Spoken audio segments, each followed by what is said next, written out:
नमस्कार। 5 की बात में एक ब्रेकिंग न्यूज से हम शुरुआत कर रहे हैं खबरों की।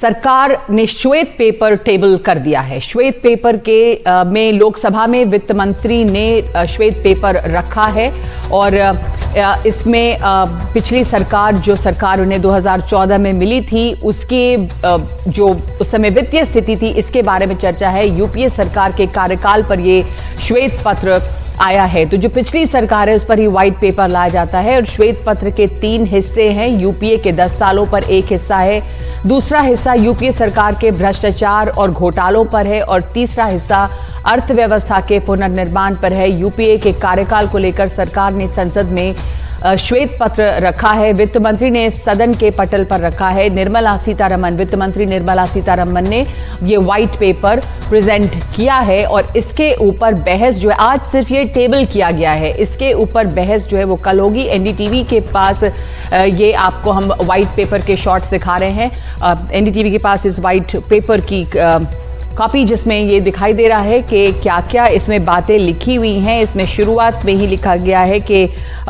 पिछली सरकार के जो कार्यकाल है उसके ऊपर पहला हिस्सा है, भारतीय अर्थव्यवस्था पर श्वेत पत्र आया है और इसमें ये कहा गया है कि वर्ष 2014 में जब सरकार बनी थी तो अर्थव्यवस्था एक नाजुक स्थिति में थी, लोक वित्त बुरी अवस्था में थी, अत्यधिक कुप्रबंधन और वित्तीय अनुशासनहीनता व्याप्त थी और भ्रष्टाचार का बोलबाला था। अत्यधिक संकटमय स्थिति थी। अर्थव्यवस्था को क्रमिक रूप से सुधारने और शासन व्यवस्था को पटरी पर लाने की जिम्मेदारी विशाल थी। और इसमें यह भी है आगे कि श्वेत पत्र का उद्देश्य क्या है। इसमें 3 हिस्सों में लिखा हुआ है, कई हिस्सों में लिखा हुआ है। सबसे पहला उद्देश्य यह है कि इसमें संसद के माननीय सदस्यों और भारत की जनता को इस सरकार के वर्ष 2014 में सत्ता में आने पर विरासत में पास प्रशासन की प्रकृति और सीमा, आर्थिक और राजकोषीय संकटों से अवगत कराने का प्रयास किया गया है। तो इस तरह से उद्देश्य भी लिखे हुए हैं। हमारे साथ मनोरंजन भारती जुड़ गए हैं। तो ये व्हाइट पेपर आ गया जिसके बदले में, जिसके पहले ही कांग्रेस जो है वो ब्लैक पेपर लेकर आई और उस पर प्रधानमंत्री ने तंज भी किया। इस व्हाइट पेपर का उद्देश्य और उसकी मुख्य बातें मनोरंजन क्या है, एनडीटीवी के पास वो एक डिटेल कॉपी भी है व्हाइट पेपर जो है, तो उसमें क्या मुख्य चीजें हैं? देखिए, करीब 50 से ज़्यादा पेज हैं इस वाइट पेपर में। सबसे पहले आप यदि इसको वाइट पेपर को खोलेंगे तो इसमें उद्देश्य दिया गया है कि वाइट पेपर लाने का उद्देश्य क्या है। तो उद्देश्य में लिखा गया है कि प्रशासन की प्रकृति, सीमा आर्थिक और राजकीय संकटों से अवगत कराना, ये एक पहला उद्देश्य दिया गया है। उसके बाद दिया गया राष्ट्रहित के बारे में जो है, उसके बारे में राष्ट्रहित क्या होना चाहिए और क्या नहीं होना चाहिए। और अंत में कहा गया नई प्रेरणा और नई चेतना के साथ किस ढंग से काम करना चाहिए, ये उद्देश्य में दिया गया। इस वाइट पेपर के मुख्यतः 3 हिस्से हैं। पहला हिस्सा जो है डील करता है कि मनमोहन सिंह की जो सरकार थी, यूपीए की सरकार के दौरान भारत की आर्थिक स्थिति क्या थी, उस पर चर्चा जो है डिटेल में की गई है और उसको कंपैरिजन किया गया है कि अब के जो प्रधानमंत्री मोदी के 10 साल हैं उसको लेकर के आप इसके डिटेल में जाएंगे तो एक एक चीज़ का जिक्र किया गया है कि कितने शौचालय खोले गए, कितने जो है आवास जो है पीएम आवास बनाए गए, कितनी सड़कें बनाई गई, इसका एक कंपैरिजन आपको वहाँ पर मिलेगा। दूसरा भाग जो है इसका जो व्हाइट पेपर का वो डील करता है यूपीए सरकार के दौरान हुए घोटालों का और इसमें पूरे विस्तार से सारे घोटाले से लेकर के जितने भी 2G और बाकी जो घोटाला हुआ उन सब का डिटेल जो है दिया गया है। और इसका तीसरा भाग जो है उसमें ये दिया गया है कि किस ढंग से मौजूदा सरकार ने अर्थव्यवस्था कैसे बदली, देश की छवि का किस तरह से पुनर्निर्माण किया। तो ये 3 अहम भाग हैं इस व्हाइट पेपर के। जी धन्यवाद आपका मनोरंजन। हमारे साथ वसुधा वेणुगोपाल जुड़ रही हैं। वसुधा, आपने हमें भेजा भी सबसे पहले कि ये वो जो व्हाइट पेपर है उसकी कॉपी, इसमें जो मुख्य बातें हैं यूपीए के कार्यकाल पर ये व्हाइट पेपर लाई है सरकार, उसमें सरकार की एक बड़ी बात जो कुछ कही गई है उसमें जो जिस तरह की हेल्दी इकोनॉमी इनहेरिट की थी यूपीए ने, लेकिन जिस तरह की अर्थव्यवस्था छोड़ी और जो एनडीए को मिली उस पर काफी कटाक्ष है। मुख्य मुद्दे उसमें क्या हैं जिस पर कल बहस होनी है? हेलो, हाँ, यस। तो देखिए, ये जो रिपोर्ट है इसके कई भाग हैं। तो first of all macro economy हो गया, या ईज ऑफ लिविंग हो गया, या तो फिर वेलफेयर स्कीम्स हो गया। इसमें भारत ने कितना प्रोग्रेस किया है यूपीए रेजिम और एनडीए रेजिम, इसका पूरा एक कंपैरिजन है। जैसे और उस टाइम पे ग्रोथ कितना हुआ करता था, उस टाइम पे आईएमएफ ने भारत के बारे में क्या बोला था, और अभी कितनी चर्चा हो रही है और कितनी प्रशंसा हो रही है, उसके बारे में भी बात है। सबसे ज्यादा मुख्य इस बात पे गौर किया गया है कि उस टाइम पे फ्रैजाइल इकोनॉमीज में भारत की गिनती होती थी, और अभी भारत जो है largest economy, fastest growing economy बन चुका है। उसके साथ साथ एक पॉलिसी पैरालिसिस वाली जो बात थी, एनपीएस की बात थी, बैंकिंग इंस्टीट्यूशंस बहुत ज्यादा जो है उनकी हालत खराब हो गई थी, स्ट्रेस्ड हो गया था, डेथ स्ट्रेस्ड हो गया था। तो वो सब सिचुएशंस को किस तरह मोदी गवर्नमेंट ने डील किया है, एड्रेस किया है, काउंटर किया है और ओवरकम किया है, उस बारे में बात की गई है। और स्पेसिफिकली इस बात पे जोर दिया गया है कि 2013 में ये इन्वेस्टर्स इंडिया में इन्वेस्ट नहीं करना चाहते थे और बहुत खुलेआम बोलते थे कि हम बाहर अब्रॉड इन्वेस्ट करना पसंद करते हैं, इंडिया में नहीं करना चाहते। लेकिन इंडिया मोदी के आने के बाद भारत में कितने इन्वेस्टमेंट्स बढ़ गए हैं, उसके बारे में भी इस पेपर में बहुत ज्यादा उल्लेख है। ये पॉलिटिकल मामला है, इसमें डायरेक्टली कांग्रेस को काउंटर करने की कोशिश की गई है बीजेपी की तरफ से। तो दिस इज ऑल्सो एक तरीके से 2024 का एक पॉलिटिकल टोन भी सेट करता है इकोनॉमी के कॉन्टेक्स्ट। तो आज ये सिर्फ टेबल हुआ है वसुधा, और इस पे कल चर्चा होनी है।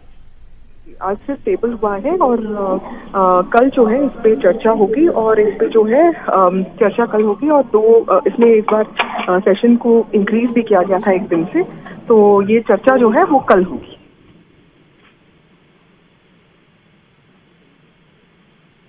धन्यवाद आपका वसुधा। हमारे साथ हमारे सहयोगी प्रशांत भी जुड़ गए हैं। प्रशांत, इसको लेकर पहले ही विरोध व्हाइट पेपर टेबल कर दिया गया है। यह श्वेत पेपर जो है, जो यूपीए के कार्यकाल पर सरकार लेकर आई है, और इसके हिस्से हैं 3। ये भी हमने अपने दर्शकों को बताया है। एक हिस्सा यूपीए के 10 साल के कामकाज पर है, और उसमें बताया गया है कि किस तरह से इकोनॉमी अच्छी थी, लेकिन एक ऐसे दौर में जब इकोनॉमिक प्रोग्रेस हो सकता था, बहुत ज्यादा बदहाल कर दी गई अर्थव्यवस्था, और एनडीए को एक बहुत बुरी अर्थव्यवस्था मिली। लेकिन इसमें पहले ही कांग्रेस पार्टी, विपक्ष के लोग एक ब्लैक पेपर भी लेके आए आज, और वहां पे प्रोटेस्ट भी हमने देखा। तो इसके ऊपर उनकी रणनीति, और कल इस पर अब बहस भी होनी है। जी बिल्कुल, देखिए पहले मैं एक अपडेट दे दूं कि कल इस पर लोकसभा में बहस होगी, और जैसा अभी वसुधा बता रही थी कि दोनों सदनों का कार्यकाल एक एक दिन बढ़ाया गया है, यानी शनिवार को भी दोनों सदनों की कार्यवाही होगी। तो राज्यसभा में परसों यानी शनिवार को इस पर दिन भर मुझे लगता है इस व्हाइट पेपर पर बहस होगी। तो सरकार की मंशा बिल्कुल साफ है, चुनाव का समय है, और लगातार चूंकि सरकार पर विपक्ष की ओर से यह हमला किया जाता रहा था कि चाहे वो बेरोजगारी का मुद्दा हो, महंगाई का मुद्दा हो, विपक्ष ये कहता रहा था कि सरकार आर्थिक मोर्चे पर विफल रही है।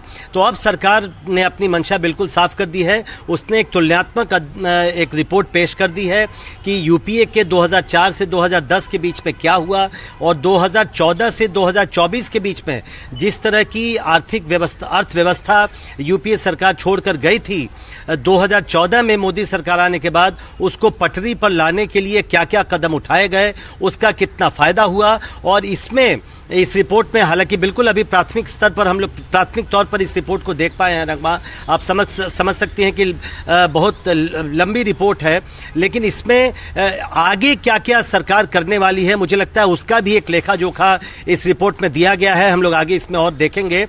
तो जो बहस होगी अगले 2 दिनों में, आप बिल्कुल तय मानिए नगमा कि जिसको बोलते हैं पॉलिटिकल हीट, वो बढ़ेगा और एक दूसरे पर आरोप प्रत्यारोप भी लगेगा। लेकिन सरकार की मंशा बिल्कुल साफ है कि वो बताना चाहती है कि जिस तरह की अर्थव्यवस्था मोदी सरकार को मिली थी विरासत में, उससे कहीं आगे ले जाकर सरकार उसको ले जा चुकी है, और भी क्या क्या कदम उठाए जाएंगे 2 दिनों की चर्चा में आपको बिल्कुल देखने को मिलेगा। तो कल लोकसभा में इस पर दिन भर चर्चा होगी, और परसों यानी शनिवार को राज्यसभा में इस पर चर्चा होगी, और वित्त मंत्री निर्मला सीतारमण चर्चा का जवाब देंगे।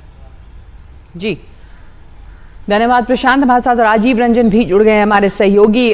काफी इसको लेकर हलचल है राजीव, और पहले ही ब्लैक पेपर कांग्रेस इस पर लेकर आई, लेकिन यूपीए के कार्यकाल पर व्हाइट पेपर टेबल कर दिया गया है। कल इसमें लोकसभा में बहस होगी और उसके बाद राज्यसभा में भी बहस होगी। इसमें जो मोटी तौर पे नजर आ रहा है कि यूपीए सरकार के दौरान किस तरह से अर्थव्यवस्था को बिगाड़ा गया, बल्कि ये भी लिखा गया है कि रिजर्व बैंक की रिपोर्ट ने भी यूपीए सरकार द्वारा जो अत्यधिक राजस्व व्यय को इंगित किया है। तो कुल मिलाकर ये बताया जा रहा है कि उस समय अर्थव्यवस्था बहुत चरमरा गई थी और वही अर्थव्यवस्था इनहेरिट की है एनडीए ने, जिसे कि इसमें उसके बाद शायद राजीव ये भी है कि पिछले 10 सालों में किस तरह अर्थव्यवस्था को संभाला और सुधारा गया है।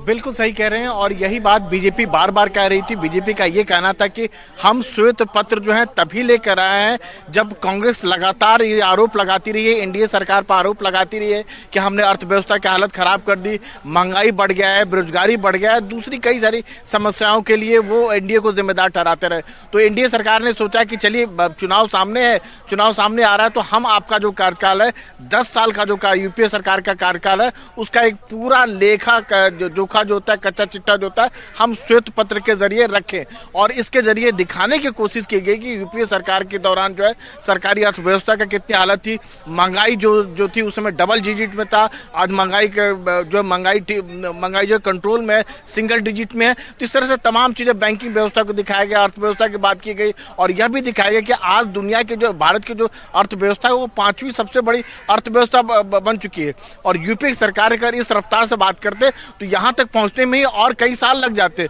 और जो प्रधानमंत्री मोदी का यह भी कहना है कि हम जो है कि अगर तीसरा जो हमारा कार्यकाल जो होगा उसमें जो है दुनिया की तीसरी सबसे बड़ी अर्थव्यवस्था बन जाएगी और ये लोगों के लिए सब कुछ हो रहा है। तो यूपीए सरकार के दौरान जो कांग्रेस खासतौर से जो सरकार पर आरोप लगाती रही, उस आरोप को जो खोखला करने के लिए और ये कह सकते हैं कि यही वजह है कि ये श्वेत पत्र लेके आए और इसके लिए चुनाव ठीक सामने है। और जो यूपीए सरकार, जो लोग कांग्रेस के लोग कहते थे कि हमने ये कर दिया, हमने वो कर दिया, हमारे समय में महंगाई इतना कम था और ये पेट्रोल डीजल कई सारे मुद्दों के लिए आरोप लगाते हैं, तो उन सारे आरोपों को जो है ये कह सकते हैं कि धारदार जो है या उसको खोखला करने के लिए सरकार जो है ये श्वेत पत्र लेकर आई है। जी जी, शुक्रिया आपका। जो हमले हैं उसको और धारदार करने के लिए श्वेत पत्र लेकर आई है सरकार यूपीए सरकार के कार्यकाल पर। तो इस वक्त ये बड़ी खबर और ब्रेकिंग न्यूज है कि श्वेत पेपर टेबल कर दिया गया है और इसके बाद बहस इस पर होगी, चर्चा होगी, वो कल लोकसभा में और उसके बाद राज्यसभा में होगी। आज वित्त मंत्री निर्मला सीतारमण ने इसे टेबल किया। अब आगे बढ़ते हैं दूसरी खबर की तरफ। अमेरिका में पिछले कुछ महीनों में, बल्कि इस साल की शुरुआत से लेकर अगर अब तक की बात करें तो बार बार ये खबरें आई कि भारतीय छात्रों पर अमेरिका में हमले हुए या फिर कुछ भारतीय छात्रों की मौत की भी खबर आई है। और अब एक और भारतीय छात्र पर अमेरिका में हमला हुआ जिनका नाम है सैयद मज़ाहिर अली। सैयद मज़ाहिर के साथ 4 लोगों ने मारपीट और लूटपाट की। ये सैयद जो है वो इलिनॉय के शिकागो में रहता है और रात के वक्त खाना लेकर अपने अपार्टमेंट में जा रहा था, तभी नॉर्थ कैंपबेल के पास 4 लोगों ने उस पर हमला किया। उसका खाना, उसके पैसे, फोन, ये तमाम चीजें छीनी और मारपीट करके भागे। सैयद घायल अवस्था में वहां पर पड़ा था और उस समय का एक वीडियो भी सामने आया है जिसमें वो अपने ऊपर हुए हमले के बारे में बता रहा है और मदद के लिए भी अपील कर रहा है। आपको पहले वो वीडियो दिखाते हैं। Somebody, 4 people, there were 4 people, 4 जने मिलके मेरे को मारे भाई। मैं वहां से आ रहा था भाई, वहां से आ रहा था मैं, हाथ में थैली थी, खाना ले लेके आ रहा था मैं। मेरा घर यही है, यहाँ पे मैं स्लिप हो गया। 4 जने मेरे को पकड़ के लाता, घुसे, पंचा सब मारे। मेरा फोन खींच लेके चले गए भाई, मेरा फोन खींच लेके चले गए भाई। Please help me bro, please help me, please help me, ऐसे वो मदद की अपील कर रहा है घायल हालत में। लेकिन वो फिर भी खुशकिस्मत रहा कि उसकी जान बच गई, वरना पिछले 1.25 महीने में यानी जनवरी से अब तक 7 भारतीय छात्र अलग अलग हमलों में मारे जा चुके हैं। हिंदुस्तान टाइम्स अखबार के मुताबिक 25 साल के विवेक सैनी को जॉर्जिया में एक ड्रग एडिक्ट ने मारा। 19 साल के श्रेयस रेड्डी बेनेगर की ओहायो के बिजनेस स्कूल में हत्या हुई। पर्ड्यू यूनिवर्सिटी कैंपस में नील आचार्य नाम के छात्र का शव मिला। इलिनॉय में अकुल धवन नाम के एक छात्र का शव मिला। पर्ड्यू यूनिवर्सिटी के ही समीर कामत का शव एक पास के ही नेचर रिजॉर्ट में एक अभयारण्य में मिला। हालांकि पुलिस इसे खुदकुशी का मामला बता रही है, लेकिन कुल मिलाकर ये चिंता इसलिए खड़ी होती है, ये पता नहीं कि किस तरह से ये मौत हुई, कहीं कोई हो सकता है इसमें खुदकुशी का भी मामला हो, पर एक के बाद एक सवा महीने में बार बार ये खबरें आ रही हैं। तो सवाल ये उठ रहा है कि इतने भारतीयों पर हमले क्यों हो रहे हैं। अब इसमें कई लोग कई तरह की वजह बताते हैं। ये भी कहा जा रहा है कि असुरक्षित जगहों पर स्टूडेंट्स रह रहे हैं और इसी वजह से अपराधियों का वो निशाना बन रहे हैं। नौकरियों से देर रात घर वापस लौटते हैं जिस वक्त उनके ऊपर हमले हो जाते हैं। ये भी सोच है कि अमेरिकी लोगों की सोच है कि भारतीय जो हैं वो उनकी जगह ले रहे हैं, उनकी नौकरियां ले रहे हैं, तो उस वजह से भी एक उनके खिलाफ एक भावना है। विदेश में अकेले होने की वजह से भी वो लूटपाट के निशाने पर हैं। तो ये कुछ वजह है जिस पर लोग बात कर रहे हैं, लेकिन ये फिक्र बनी हुई है कि दरअसल इस तरह की घटनाएं जो हैं या जो हादसे हैं वो हो क्यों रहे हैं इतने ज़्यादा। इस पर यहाँ पर विदेश मंत्रालय में भी अब ये सवाल पूछा गया, आपको सुनाते हैं। हालांकि विदेश मंत्रालय ने इसे सीधे तरह से कुछ जोड़ा नहीं है और कह रहा है कि ये जोड़कर नहीं देखना चाहिए अभी, लेकिन आपको सुनाते हैं कि MEA प्रवक्ता रणधीर जायसवाल इस पर क्या कह रहे हैं। मैं आपको पहले ये बता दूं कि जो वहां पर दुर्घटना हुए हैं, वेरी अनफॉर्चुनेट, उसमें से इस साल जो 5 दुर्घटना हुए हैं उसमें से 2 बच्चे जो हैं, 2 स्टूडेंट हैं, वो हमारे भारतीय नागरिक हैं। तो ये 2 नागरिक जो हमारे छात्र हैं वो हमारे छात्र हैं जिनका मौत हुआ है, जिनका दुखद मौत हुआ है। उसके अलावा जो 3 और लोग हैं वो अमेरिका के नागरिक हैं। तो ये बात आप लोग समझें, वो अमेरिकी नागरिक हैं। और इन तीनों घटनाओं में भी मेडिकल रिपोर्ट्स जो अभी तक आए नहीं हैं, आप ये जरूर देखें कि इसमें कोई इंटरकनेक्टेडनेस नहीं है, they are not related.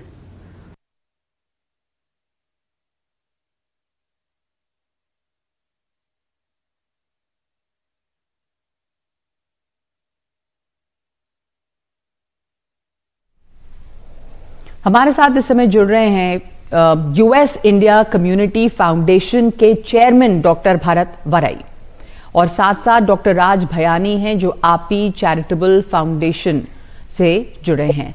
Doctor Bharat Varai, ये एक के बाद एक जो खबरें आ रही हैं, आपसे समझना चाहती हूँ कि वो क्या हो रहा है। हालांकि MEA ने भी अभी कहा है कि इसे हम जोड़ कर नहीं देख सकते, लेकिन यहाँ इंडिया में बहुत सारे लोगों के बच्चे बाहर पढ़ रहे हैं, जो इंडियन कम्युनिटी है वो वहां पे बहुत स्ट्रांग है। बावजूद इसके एक के बाद एक ये जो घटनाएं, जो हादसे हुए हैं, क्या प्रॉब्लम्स वैसे फेस करते हैं इंडियन स्टूडेंट्स वहां पे? ये जो घटना हो रही है बहुत दुखद है और मैं भी कई दिन से सोच रहा हूं कि हम कैसे उसकी मदद कर सकते हैं। मैंने कौंसल जनरल सोमनाथ घोष जी से भी बात की है शिकागो में, क्योंकि जो सैयद अली का मामला हुआ वो शिकागो में हुआ, जो पर्ड्यू यूनिवर्सिटी में हुआ है और ओहायो में हुआ है वो भी शिकागो की कॉन्सुलेट के अंदर आता है। मेरा ख्याल है कि उन लोगों को जब भारत देश से यहाँ आते हैं तो थोड़ा ब्रीफिंग करना चाहिए वेदर के बाने, क्योंकि एक स्टूडेंट जो पर्ड्यू यूनिवर्सिटी में नहीं सदर्न यूनिवर्सिटी में मर गया, फ्रोजन टू डेथ, तो कभी 3 हफ्ते पहले यहाँ मिडवेस्ट में वेदर बहुत कोल्ड थी। इस टाइम वो निकले थे और realize he got frozen to death. तो उनको वेदर के बाने जहां जा रहे हैं वहां वेदर का क्या होगा।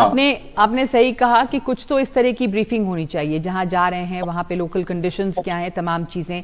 पर आप US इंडिया कम्युनिटी फाउंडेशन के चेयरमैन इस नाते मैं आपसे पूछ रही हूं कि एक तो वेदर वाली बात है और हो सकता है कि कुछ जो है वो नेचुरल डेथ रही, लेकिन जो हमले देखे जैसे मज़ाहिर हैं उनके ऊपर जो हमले हुए और भी हैं, उसके पीछे क्या कारण आपकी समझ में आता है? आप वहां रहते हैं, जानते हैं सोसाइटी को अच्छी तरह से, क्यों ऐसा दिख रहा है? ऐसा रहता है कि वो लोग, ये जो स्टूडेंट शिकागो में हुआ हैदर अली, वो चल रहा था अपने साथ खाने के लिए। अब भारतीय स्टूडेंट के पास कार के पैसे नहीं होते हैं क्योंकि वो स्टूडेंट आते हैं। यहाँ काफी लोग अपनी कार में जाते हैं और घर के पास या अपने गैराज में कार पार्क करते हैं, तो तो उनको असर नहीं होता है। लेकिन जो भारतीय स्टूडेंट है वो चलते जाते हैं क्योंकि उनके पास कार के पैसे नहीं होते हैं। तो जहां रहते हैं वहां क्राइम की सिचुएशन क्या है उसका भी उनको ब्रीफिंग करना चाहिए कि वहां जाओगे तो क्या हो सकता है। तो आप ये कह रहे हैं कि कुछ एरियाज जो हैं वो डेंजरस हैं, खतरनाक इस तरह के इलाके हैं जहां पर रह रहे हैं। हाँ, तो डॉक्टर राज भयानी, ऐसे इलाकों में रहना स्टूडेंट्स की मजबूरी भी होती होगी क्योंकि वो शायद अगर हम कंपैरेटिवली देखें तो सस्ते इलाके होते होंगे, इसलिए रह रहे होंगे वहां पे। तो जो इस तरह के ऑर्गेनाइजेशंस हैं वो भारतीय स्टूडेंट्स की इसमें कुछ मदद करते हैं या कर सकते हैं? बिल्कुल, ये जो हादसे हो रहे हैं ये बहुत ही चिंताजनक बात है, लेकिन प्रिवेंशन इज की। इसका मतलब हमने प्रिकॉशंस लेनी पड़ेगी। हाँ, जो नेबरहुड्स में हम रहते हैं उसका हमें एहसास होना चाहिए कि वहाँ के क्राइम रेट्स क्या है, और लेट नाइट्स में ज्यादा बाहर घूमना नहीं चाहिए ऐसे नेबरहुड्स में। मैं आपको बीच में टोक रही हूँ। क्राइम रेट्स की आपने बात की, इस क्राइम के पीछे जो कारण है वो आपको क्या लगते हैं? इस तरह की क्राइम क्या ये वहां पे जो इकोनॉमिक कंडीशन जिन लोगों की खराब है, हम कह सकते हैं कि वो दूसरों पर हमला कर रहे हैं, पुअर एरियाज हैं, कुछ हेट क्राइम्स भी हैं, क्या कारण क्या है? It is multifactorial based on जिस जगह पे आप रहते हैं उसके ऊपर डिपेंड होता है। जो बड़ी बड़ी सिटीज की डाउनटाउन बोलते हैं वहाँ काफी होमलेस और ब्लैक लोग रहते हैं जिनके पास पैसे नहीं होते हैं। उस एरिया में हम जब जाते हैं तो हमें बहुत ही प्रिकॉशन से चलना पड़ता है। ये भी कहा जाता है कि आपके अगले ऊपर के पॉकेट में एक $10 का नोट रख दीजिए, अगर किसी ने आपको रोक दिया तो उसको आपने दे दिया तो आपको मारेगा नहीं, ऐसे भी कहा जाता है। मैं न्यूयॉर्क में रहता हूँ, यहाँ भी काफी ऐसे एरियाज है जहाँ पे रात में सड़कों पे चलना नहीं चाहिए। वैसे एक हमारा हॉस्पिटल भी है जो ब्रॉन्क्स लेबनान में, वहाँ जब स्टूडेंट हॉस्टल से निकलता है और हॉस्पिटल चलते जाता है तो उसके लिए हॉस्पिटल खुद प्रोटेक्शन प्रोवाइड करता है बिकॉज वो एरिया खतरनाक है। सो ये मल्टीफैक्टोरियल है, रेशियल डिस्क्रिमिनेशन है, पॉवर्टी है, और इन क्राइम जो बढ़ रहा है उसकी भी चिंता है। सो ये सब डाउनटाउन एरियाज में ऐसे होता है। कई चीजों की आपने बात की, पॉवर्टी भी है, रेशियल डिस्क्रिमिनेशन भी है, क्राइम बढ़ रहा है। जितेंद्र संदादी हमारे साथ जुड़े हैं। जितेंद्र जी, आपको क्या कारण लगते हैं, क्या फैक्टर्स हैं इस तरह के हमलों के पीछे, और खास करके कुछ लगातार एक के बाद एक भारतीयों की पर हमले की बात सामने आई, तो ये कोइंसिडेंस है या आपको क्या लगता है टारगेटेड है? इसके काफी सारे कारण हो सकते हैं। एक तो कारण हो सकता है पर्ड्यू जैसे यूनिवर्सिटीज है इंडियाना में, मैं इंडिया में रहता हूँ, जो दो बच्चे जो मर गए अभी पर्ड्यू में। Purdue is such A high academic standard institutions. Sometimes the high standards of institutions का भी कुछ असर पड़ सकता है बच्चों में। तो as a Hindu community, as an Indian community, ऐसा तो अपने को उनको असर देना चाहिए, as in giving some help if there is any mental challenges. Some of that help also needs to be given to them as a community. So Dr. Bharat Bhai obviously is a famous physician there in the northern part of Indiana. He knows that very well. So उसका भी थोड़ा सोचना चाहिए, वो angle of also needs to be looked into it. आप जहाँ पे रहते हैं उन इलाकों में क्या सिचुएशन है?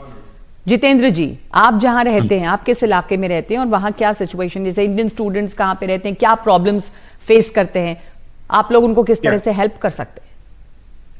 मैं रहता हूँ Carmel Indiana, which is basically 1 hour away from West Lafayette campus, Purdue campus जो है वहां पर। देखो, जब ये हादसा हुआ, we have gone there and we have helped the family as well as Acharya family, as well as we have conducted a vigil for that family, Neel Acharya जिनका बच्चा का देहांत हुआ था। अभी रिसेंटली जो PhD बच्चा हुआ है, वो बच्चा था, he was from Boston area and he was pursuing his PhD. तो मदद कर रहे यहाँ local community coming together and helping in the need of the family. I think the focus should be on how do we bring awareness to our kids जो भारत से आ रहे हैं, जहाँ से यहाँ की बच्चे भी पढ़ रहे, उनका थोड़ा ऐसा उनको इसमें से कई, जैसे आज एमईए ने भी बोला कि कई तो यूएस सिटीजन थे, 2 भारतीय थे, सिर्फ भारतीय मूल के थे पर यूएस सिटीजन थे, पर वो यूएस सिटीजन हैं, इसके बावजूद अगर उन पे हमले होते हैं तो क्या कुछ उसमें डॉक्टर भरत बराई एक रेशियल डिस्क्रिमिनेशन की भी बात सामने आती है। दूसरे प्रिकॉशन की बात अभी हुई थी कि प्रिकॉशन लेने चाहिए, तो किस तरह के प्रिकॉशन, क्या आप कुछ हमें पॉइंट्स बता सकते हैं कि क्या प्रिकॉशंस लें स्टूडेंट्स ऐसे? डॉक्टर भरत बराई। प्रिकॉशन नंबर 1, जो भारत से आते हैं उनको ब्रीफिंग करना चाहिए, और ब्रीफिंग ऑनलाइन भी हो सकता है। अमेरिकी कॉन्सुलेट जो उनको वीजा देती है वो भी बोल सकती है कि ये वेबसाइट पर जाओ, जो जगह आप जाते हैं वहाँ क्या क्राइम सिचुएशन है, क्या वेदर है, उसका ख्याल रखो। उसके माँ बाप को भी करना चाहिए। हम भी सोच रहे हैं कि जो बड़ी बड़ी यूनिवर्सिटी है, मैं शिकागो में रहता हूँ, तो यहाँ की जो यूनिवर्सिटी है उसके स्टूडेंट के साथ हम भी सेमिनार करेंगे, उनको बुलाएंगे कि भाई आप ये जगह, मैं तो अमेरिका में 50 साल से रहता हूँ, तो हम जानते हैं कोई जगह नहीं जाना चाहिए, कोई जाना चाहिए। आपकी बात सही है कि उनके पास पैसे इतने नहीं होते हैं, तो ऐसी जगह में जाते हैं जहाँ रेंट कम होता है, लेकिन जहाँ रेंट कम होता है वहाँ क्राइम भी ज्यादा हो सकता है, और अगर रहना भी पड़े वो इलाके तो रेंट ज्यादा है वहाँ, तो हम बता सकते हैं कि रात के टाइम पर आप मत जाओ अकेले, अपने कोई मित्र है उसके पास कार है तो कार में जाओ, और क्या प्रिकॉशन ले लो। अब ये जो भाई सैयद पर हमला हुआ है, हम उसको मिलने वाले हैं कि उनको हम अभी क्या मदद कर सकते हैं। पर जैसे डॉक्टर बायनी ने बोला कि prevention is the best precaution, तो उनको गाइड करने के लिए हम मदद करेंगे। और यूएस इंडिया कम्युनिटी फेडरेशन जिस यूनिवर्सिटीज में भारतीय स्टूडेंट ज्यादा है वहाँ ऐसे सेमिनार अरेंज करेंगे। जी डॉक्टर बयानी, प्रिवेंशन आपके हिसाब से क्या इसके लिए करना चाहिए इंडियन कम्युनिटी के लोग सामने आकर, क्योंकि ये कई हो गए हैं अब इंसिडेंट्स, 1-2 होते तो शायद ये सवाल नहीं उठता। तो आपने प्रिवेंशन की भी बात की थी, अनसेफ एरियाज में ना रहें, सेफ तरीके से निकलें, रोड पे पैदल ना निकलें, क्योंकि क्राइम उस खास उन इलाकों में जहां पावर्टी ज्यादा, गरीबी ज्यादा है, वहां क्राइम ज्यादा है। तो प्रिवेंशन और किस तरह से की जा सकती है इसकी?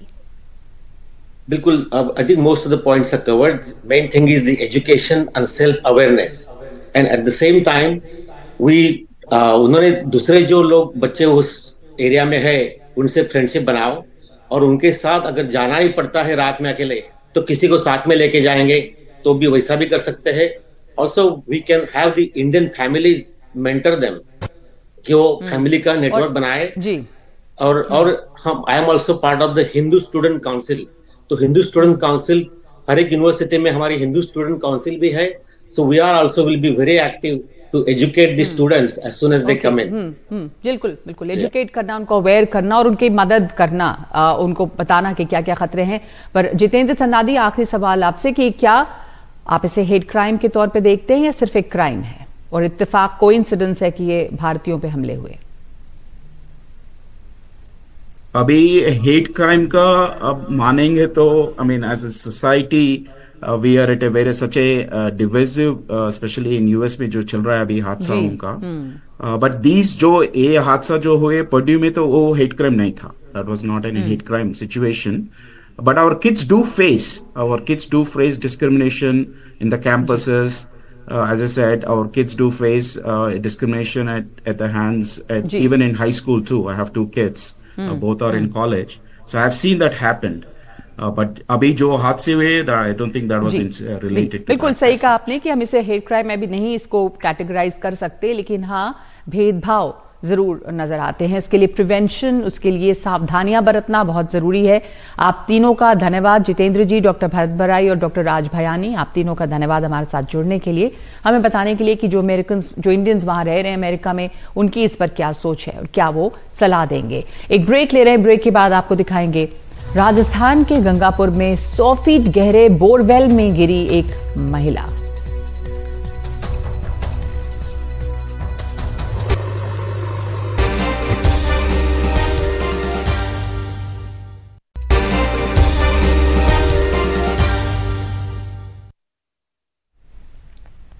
नोएडा में दलित प्रेरणा स्थल के पास भारी संख्या में जुटे किसान अब वहां से हट रहे हैं। किसान अपनी मांगों को लेकर दिल्ली कूच करना चाहते थे, मगर अब उन्होंने अपना प्रदर्शन खत्म कर दिया है। लेकिन नोएडा, ग्रेटर नोएडा, एनटीपीसी पर किसानों का प्रदर्शन जारी रहेगा। किसान नेता सुखबीर खलीफा ने कहा है कि यूपी सरकार ने हाई पावर कमेटी बनाने की बात मान ली है।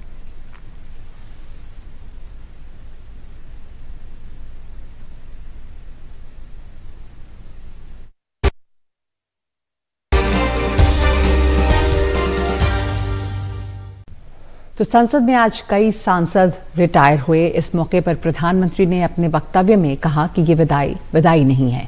सांसद ऐसी स्मृतियां छोड़कर जाते हैं, उसमें आने वाली पीढ़ियों के लिए एक अनमोल विरासत है। उन्होंने डॉक्टर मनमोहन सिंह की खूब तारीफ की और कहा कि उनका योगदान अमूल्य रहा है।